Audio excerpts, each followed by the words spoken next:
Good afternoon. Good afternoon. Welcome to the call, all millionaires. My name is Amma Nancy, and it is a great pleasure that I'm the host of the self-esteem development training call, Obsessed with Success. Thank you all so very much for tuning in. If this is your first time joining us, please let me be the first person to let you guys know that we do have these calls every single Wednesday, and they are always filled with strategies and tips on self-esteem development, entrepreneurship, as well as secrets of the super wealthy. This gentleman that I have the honor and the privilege of introducing has been building businesses since he was 11 years old. His very first business was even featured on a hit nationally syndicated television show called 60 Minutes. Since then, he has been extremely accomplished.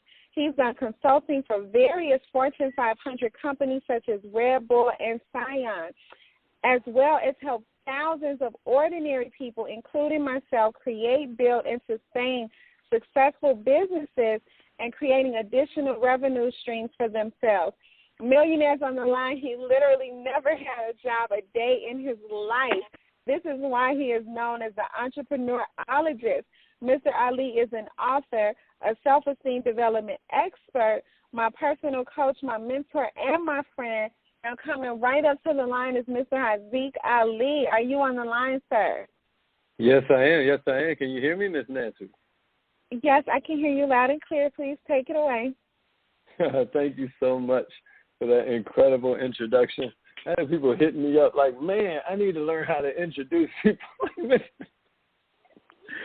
It is amazing, to watch your growth. And thank you so much for everything that you do behind the scenes. And millionaires, I want to welcome you guys to another episode of Obsessed with Success. As she said, our main focus is self-esteem development, right? Mental toughness. And I got to tell you something.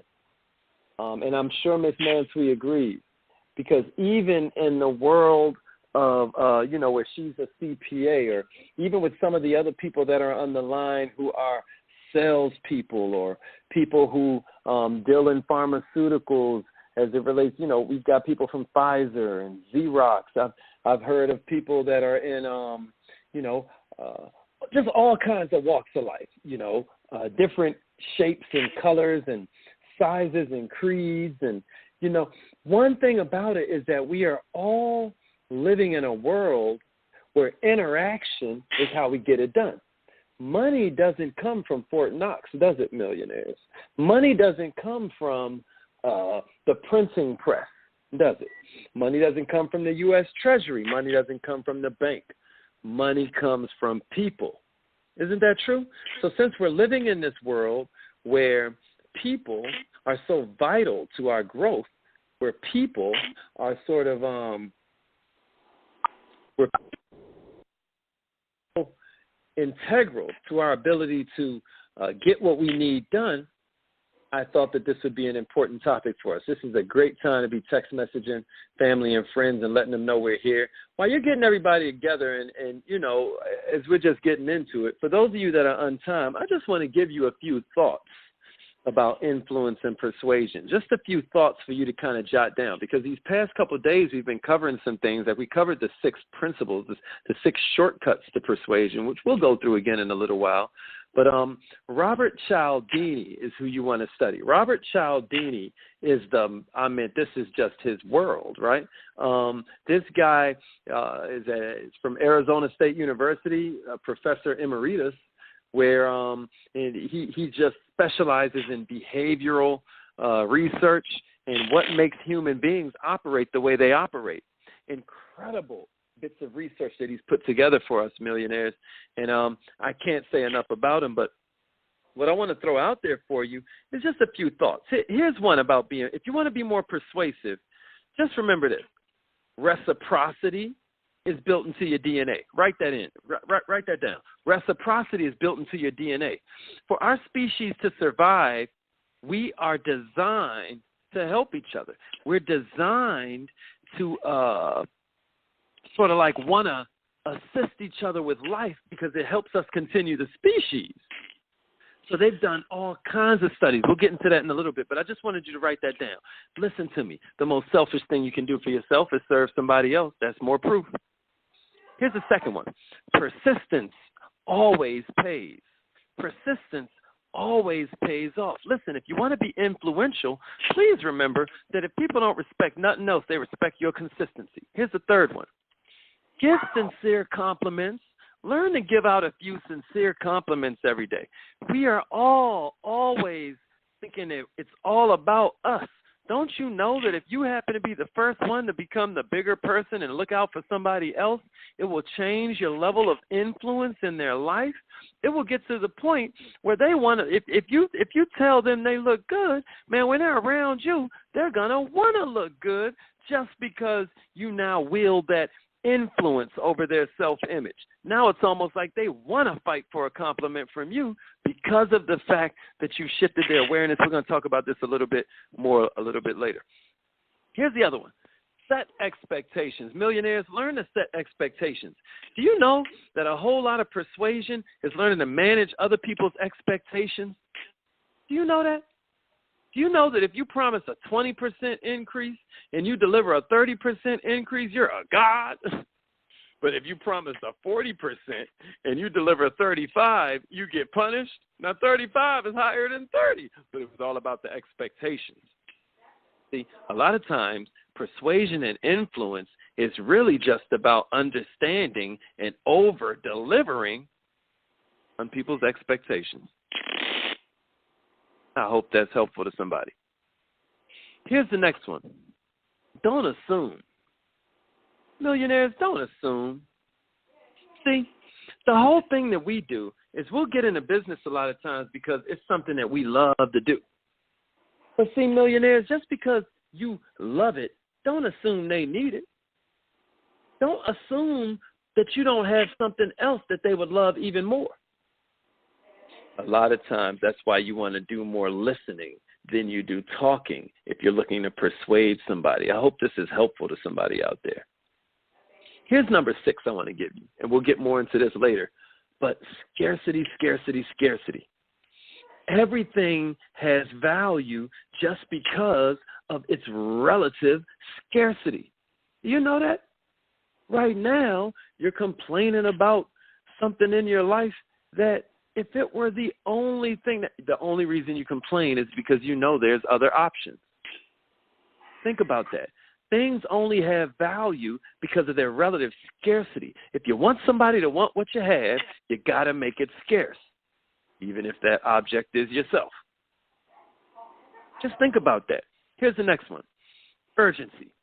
Urgency. Now, what's the difference between urgency and pressure? What's the difference? If you've been studying with me for a while, you already know this. But number 7 is urgency, not pressure. Why? Because urgency means you're pointing out what's in it for them. Pressure is when you're just focused on what's in it for you. If you want to persuade people, you want to use urgency. It's probably our most valuable card. Because the whole idea behind urgency is you're probably combining a bunch of these other things. You didn't assume. You figured out exactly what they needed. You created scarcity. You set some expectations, right? Yeah. And now they're like, man, I got to move now. Here's the next one.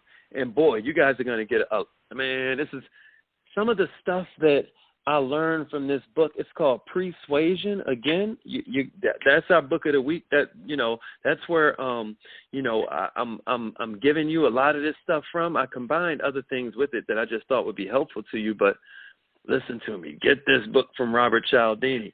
It's called Suasion. But here's my point, though. Images matter. What we see is way more powerful than what we hear. You hear me?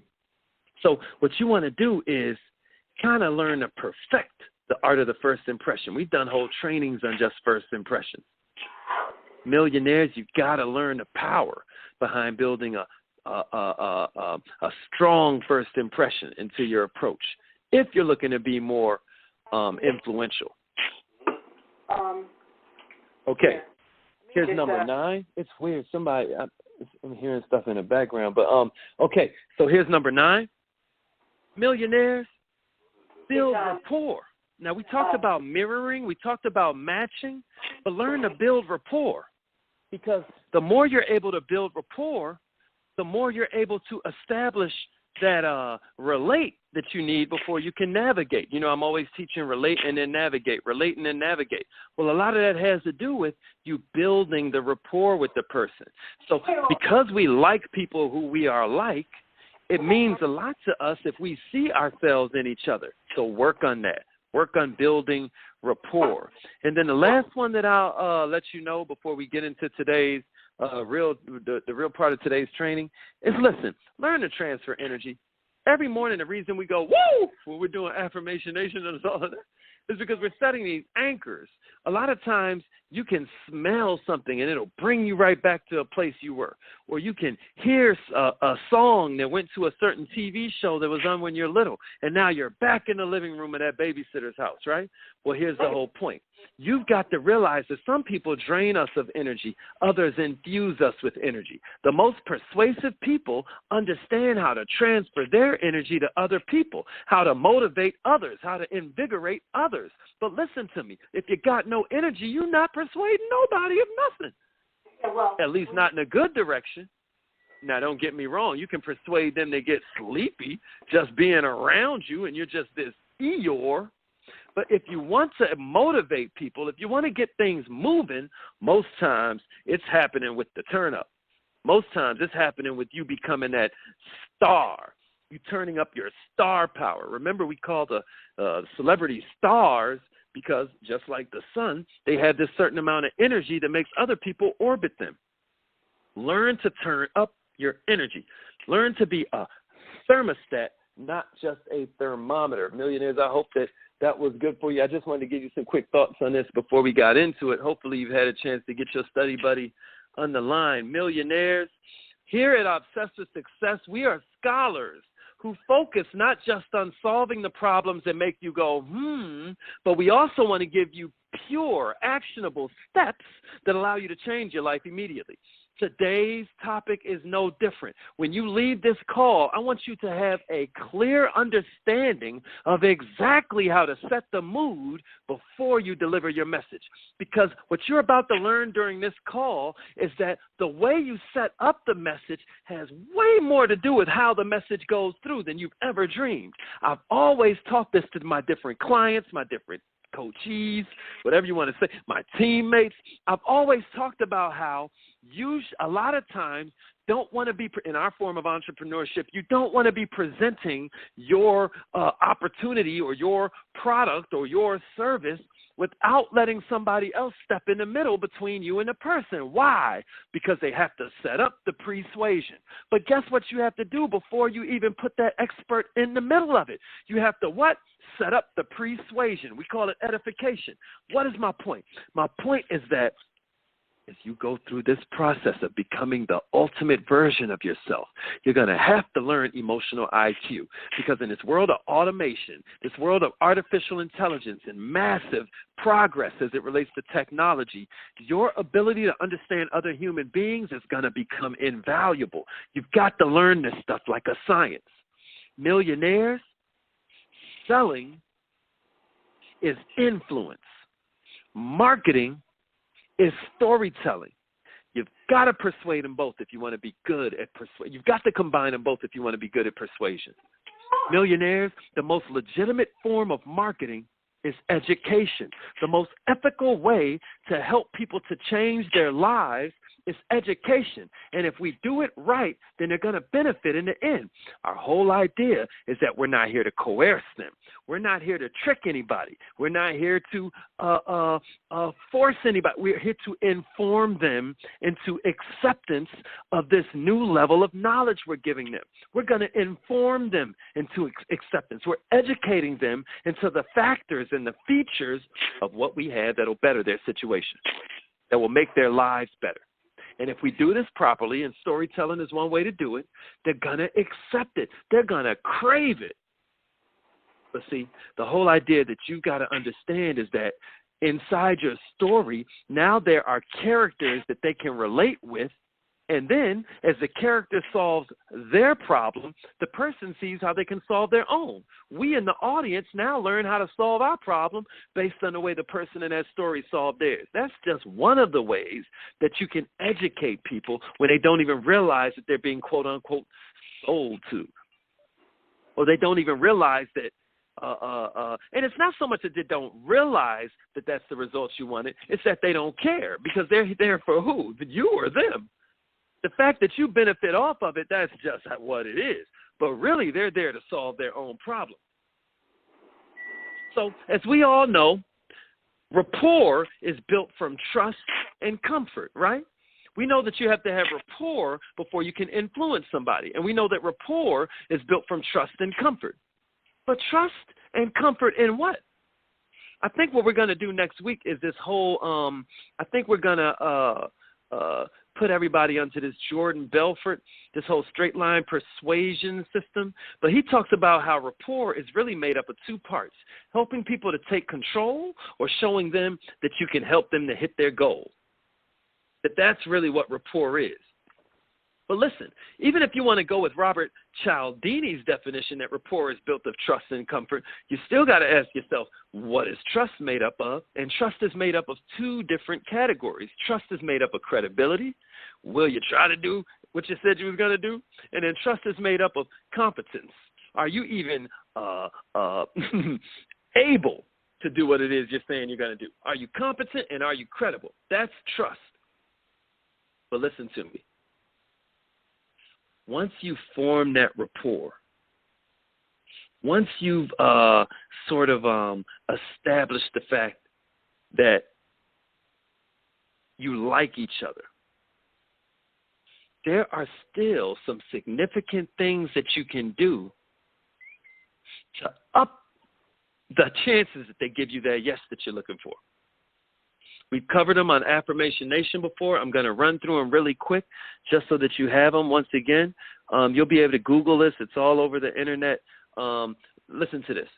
The first one is the first one we're talking about right now is reciprocity. The next one is likability.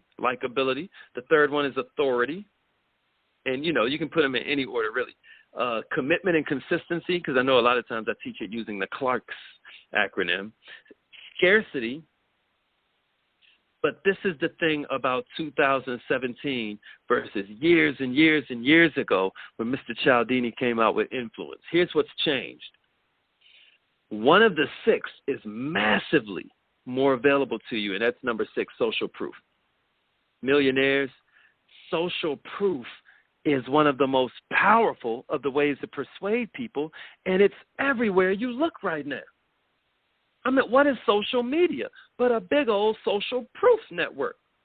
Do you know 97% of people check the reviews before they buy online products? 97% of all online buyers check product reviews before they buy. 97%? We can't get 97% of people to believe the earth is round. We got 97% checking for social proof. So if we can master that, we're in a whole nother dimension. There's never been a time that you and I had access to information about how so many others of us are doing or have been doing with respect to any given choice or opportunity or product or service or idea or cause to support, right? We've never had it where we just know what everybody's doing in these like collections of people. And the next thing you know, it's steering us to go in that direction. 97%. Like millionaires, I remember there was this stat that came out that was crazy a few years ago. It talked about less than 7% of the population owns a library card. And 97% check online reviews. I mean, that is a stat for you, man. So you can change something into a persuasion system using a lot of different methods, right? They ran this experiment in Beijing, right, with social proof where, say the restaurant owner wants to you're going to love this. Man, write this down. The restaurant owner wants to increase sales. So what he does on the menu is he puts an asterisk that says, hey, this is one of our most powerful items. Do you know the sales go up of that item 13 to 20% like clockwork? Knowledge raises people's consciousness. Millionaires, people secretly want to be led. See, it's already there, man. If you don't move it into their consciousness, though, it doesn't matter. You're trying to, Dan Kennedy, he has this definition of sales, right?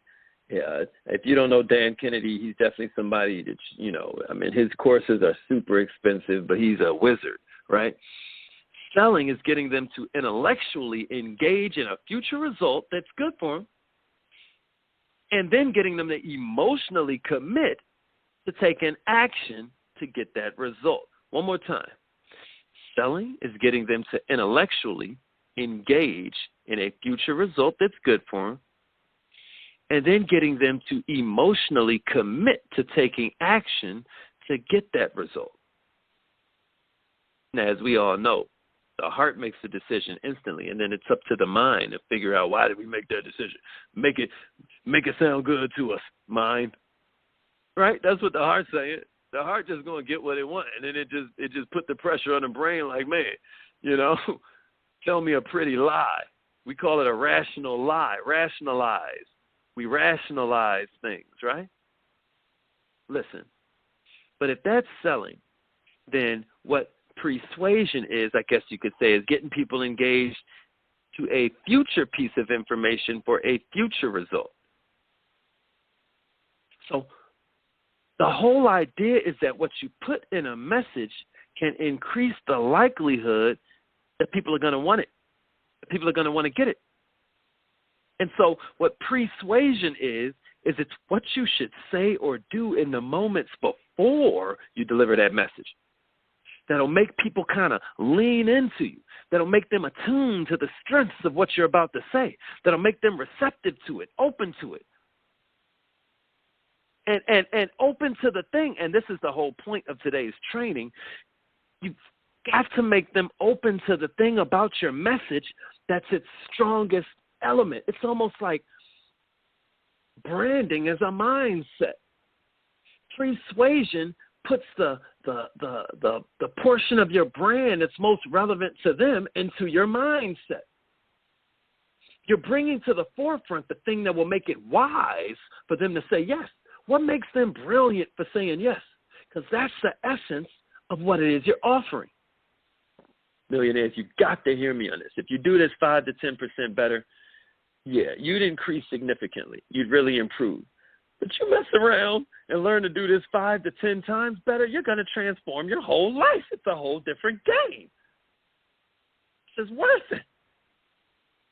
Talking about edification is persuasion, right? Talking about how edification, how you're killing yourself if you don't edify an expert before you take it to that next level of giving them some kind of presentation. You're killing yourself. I don't care if you're a veteran or an amateur, you're killing yourself. Why? Because persuasion ups your odds, baby. If you have a Matisse or a Picasso and you tape it to the wall with duct tape, man, we don't believe you. And just so you understand, this isn't like, you know, Haziq's opinion. You know, this is behavioral academic sciences. I'm talking about they've done the studies on the framing, the positioning, the priming, the anchoring. It all points to the idea that you're going to create awareness that they don't have yet if you really want them to engage. You're creating awareness of something they haven't even encountered yet, but you're making them receptive early. Let's say you want to present something new, millionaire. You know, it's something that'll force them to step outside their comfort zone, okay? They did this one study where they were walking up to people and offering them a new soda, a new type of soda. And so they walk up to them and they say, hey, we got a new soft drink. Nobody's ever tried it before, baby. Would you mind giving us your email, and we'll send you some information? Now, how do you think that went? Only 30%. And you know, to me, that sounds pretty high, but you never know. I'm used to different kinds of neighborhoods, perhaps. But listen, if you add in a little persuasion, and what the researchers did with the next sample group is if you add in a different level of what we call persuasion, like let's say you start off, excuse me, do you consider yourself an adventurous person? Hey, excuse me, we're just doing this survey. Tell me, do you consider yourself an adventurous person? Now what happens? This is we go to the entrepreneurologist, right? The neurology says that now their brain goes down a memory track. Now they're thinking about all these different times in their life that they did something and how exciting it was. They were adventurous. 98% say, yes, I'm adventurous. Try it one day. I mean, you gotta set it up right. You can't say it in a weird way, but if you throw it in there like, hey, we're just doing a survey, something that drops that thing that, again, that's persuasion even, right? You're setting up the preamble to make them open to what you're about to say. It's like, hey, we're doing a survey.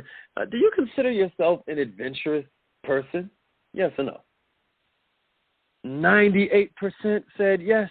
And then guess what? After that, instead of it being 30% that give up their email, because that's pretty risky, 75% end up doing that risky thing, that quote-unquote risky thing. 75%. There's something else they teach you, like if you ever study, like, stuff on dating and whatnot. Like they've done research that says that, like, if the guy comes up to the girl, there was an actual research case study on this. Now they hired an actor. One of these dudes that, like, leading man looks and stuff, and he would walk up to the women and just ask for their phone number, and he would only get a phone number, some small percentage at a time, right?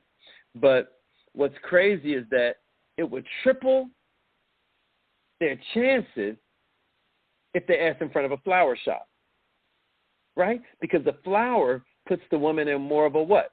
Romantic state of mind. Think about that for a minute. Or the Hare Krishnas. What they found out in the studies about, if you don't know the Hare Krishnas, they're the ones that, like, come up to you, that they'll sing. They got on these really bright orange robes. Side note, I was in a bank the other day and I saw them pull out a stack of cash that would blow your mind, and they tucked it into their little smock and walked out the bank. Anyway, they walk up to you and they pin these flowers on you while the other one's singing. And it's easier for you to just give them $1 and then throw the thing in the trash when you get a few feet away than it is to just walk away.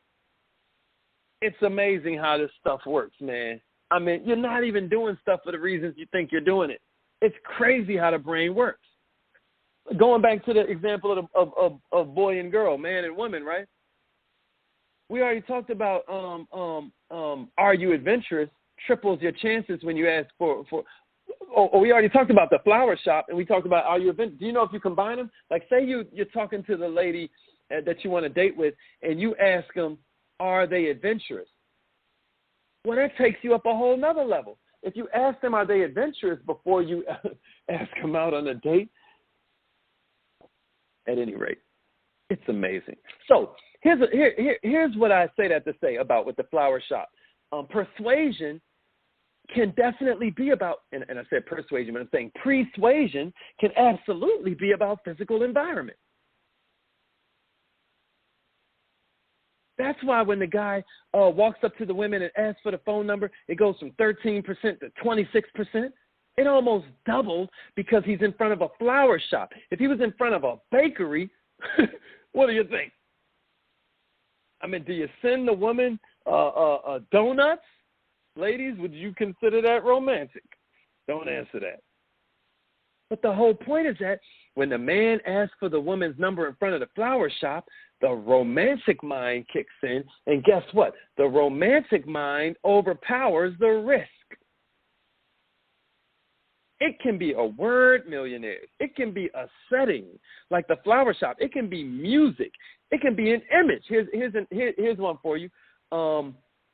Imagery, right? There's this study of an online furniture store. Now think about this in your mind. This online furniture store sells sofas. That's what they sell. They sell furniture in general, but, you know, they specialize in sofas. So they sent their people to two different sort of like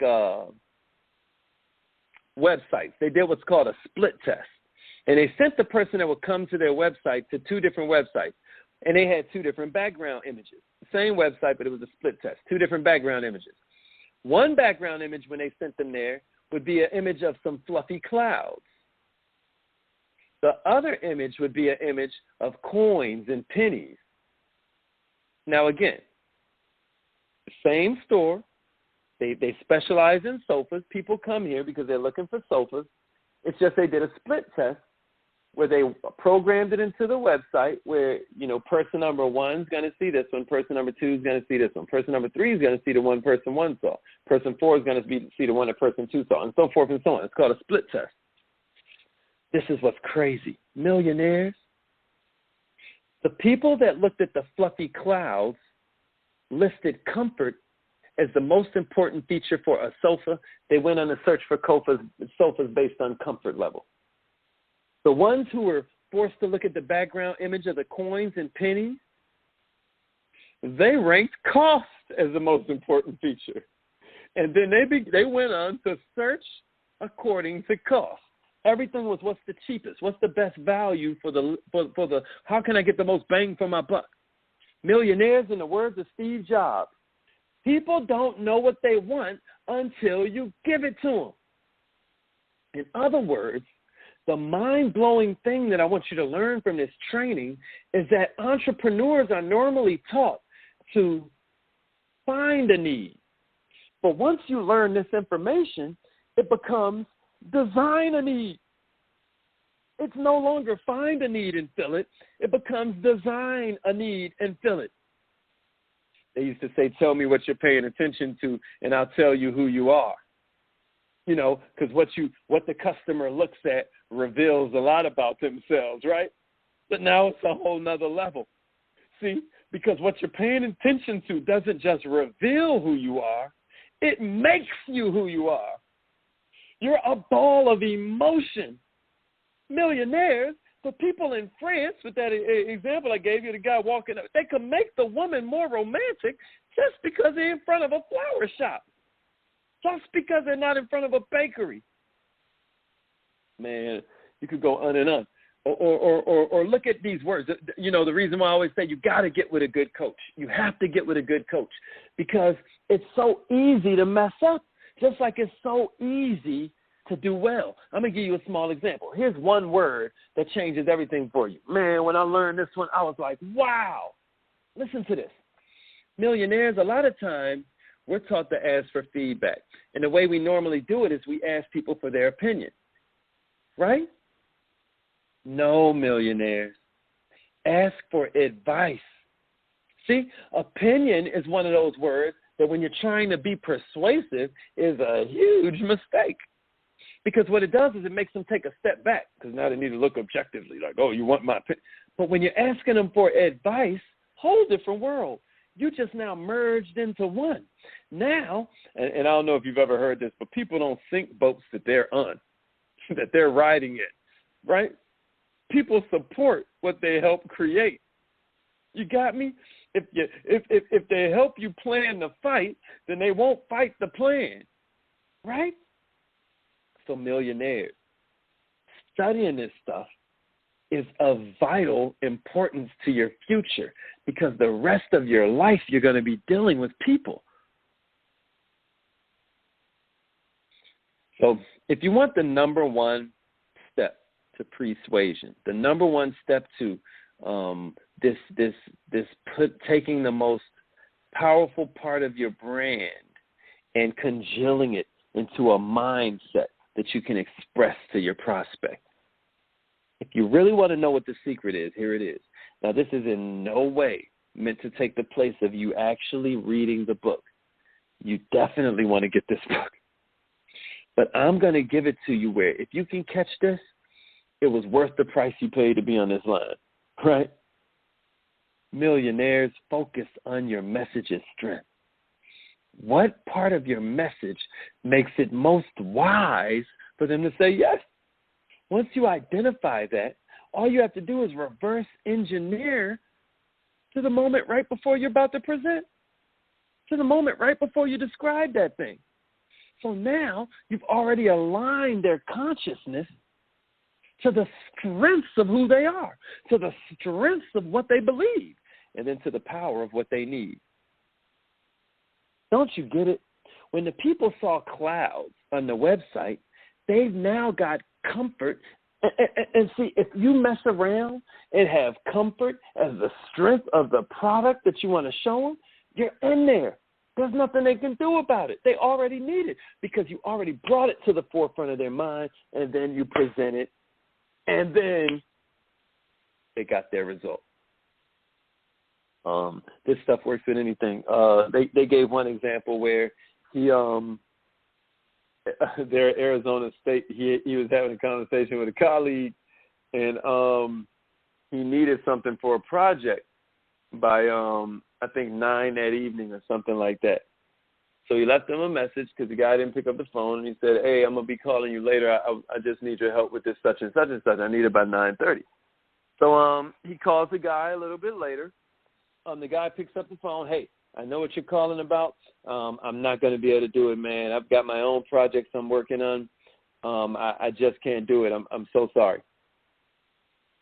But, in that way, it was like, are they even so sorry? I mean, it sounds like they're really, really occupied. They're not even really thinking about you right now. Not even nothing to take personal. It's just, I wouldn't say so sorry. That's a lot. So what does he do? He switches up his approach where he says, "Hey, we've been in the same department together for 10 years. If you could help me, it'd mean a lot." He had it by the end of the day. Now, what happened in the person's brain with that bit of persuasion? What happened? Well, he focused the person's mind on the relationship. Why? Because people in relationships help each other. You see that? You're not installing a relationship. You're installing an awareness about the relationship. And see, that's why you got to use this stuff ethically. Because honestly, if you don't have any kind of morals or standards about yourself, this could be super manipulative. And that's the main thing that I remember having on my mind when I first started studying Jordan Belfort, which is what we'll cover, next week. I mean, that course costs so much money, and it's way underpriced. But one thing that you start getting when you start studying this stuff, because people are such balls of emotion, because we're all so easily to push to action without being touched, aka manipulated, you've got to have morals and ethics before you can even study this stuff with a clear conscience. This stuff is powerful, millionaires. You got to make sure that you're using this to serve the world. That's why I don't mind sharing it with us, because nobody on this line isn't a servant leader. Isn't that interesting? Boy Scouts. The Boy Scouts were selling popcorn. And the guys walk out and just ignore them. I mean, think about it. If you wanted some popcorn, you would have just bought one. You just left out the supermarket. But what's crazy is that once you use a bit of persuasion, once you understand how this process works, you ask yourself, you say, "Hey," and that's what this guy did, who I'm describing. It's so funny, like, he actually had a free copy of the book, and so it was able to be included in, right? It's just interesting. So here's my point. He's out there with his troop. They're selling the popcorn. People are ignoring him. They're selling popcorn, according to his stats, like 15% of the people that walk by. And it's understandable because they just left the supermarket. Like I said, they could have bought some popcorn if they wanted some popcorn. But what he did was he put it to the essence of persuasion. What is the essence? Focus on your message's what? Strength. What part of your message makes it most wise for them to say yes? So he asked himself, he said, what's the essence of our message? What will make people happiest if they give to us? He added one sentence, and it went from 15% to 90%, millionaires. 15%, I'm going to say that again, to 90%. Here's the sentence. Do you support the Boy Scouts? Woo! Do you support the Boy Scouts?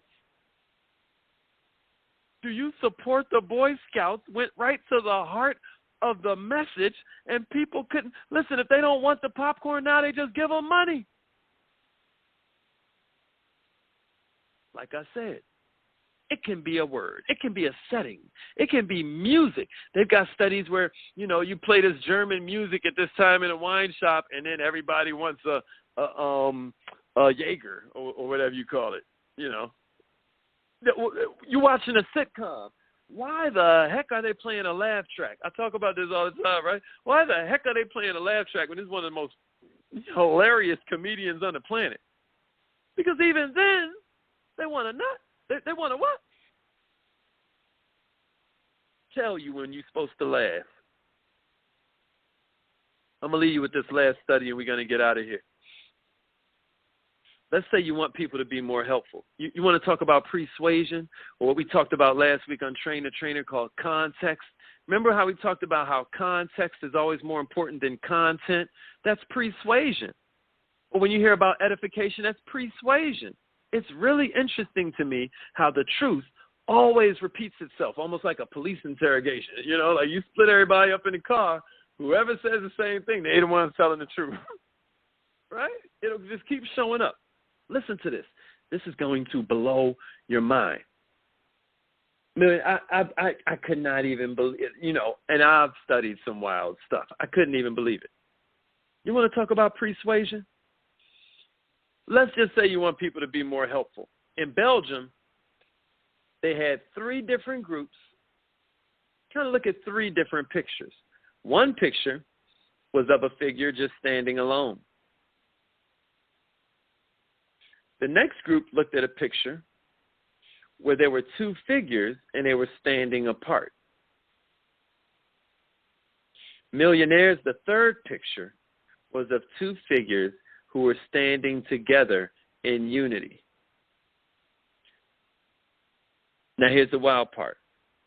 The researcher, every single time after they would look at the picture, would sort of like stand up or get ready to go, whatever, and then he'd inadvertently drop a bunch of crap on the ground, paper clips, paper, stuff like that. Do you know that the people that saw the picture where the figures were standing together in unity, shoulder to shoulder, they're unified, it's solidarity, it's got that whole other image just emanating off the paper. Man, understand how images emanate off the paper. Once I tell you this, it's going to blow your mind. You're going to understand why you need that Color Me Millionaire vision board coloring book. You're going to understand why we even put together something like a vision board coloring book. Why would we do that? The bigger question is, why did one not exist ever in the history of mankind, right? Like, why, when we Google it, no one's ever done this before? How come we created a vision board coloring book? Why did we create Color Me Millionaire? Listen to this. When they looked at the figure of people standing alone, or they looked at the figure of people standing apart, but then this other group looked at the figures standing together in solidarity, after the researcher spills a bunch of crap on the floor, the people that were looking at the picture that emanated this energy of solidarity and unity were 3 times more likely to help clean up. But that's not the wild part, millionaires. The wild part is they were only 18 months old. So this has been episode number 170 of Obsessive Success. I hope you got something from this. Persuasion, millionaires. Start to use these words, these settings, these music. Start to focus on what your strongest message is. What part of your message makes it most wise for them to say yes? What part of your message makes it so that they're the most happy when they do what it is you're asking them to do? What is the essence of your message to this person? Don't forget, it's to this person. Not just what's the essence of your message, but what's the essence of your message to this person, is how I should put the emphasis on the sentence. To this person. Not to this person, but to this person. What's the essence of your message to this type of person who you're talking to, millionaires? If you get this down, you're going to change your whole life. I hope that was helpful.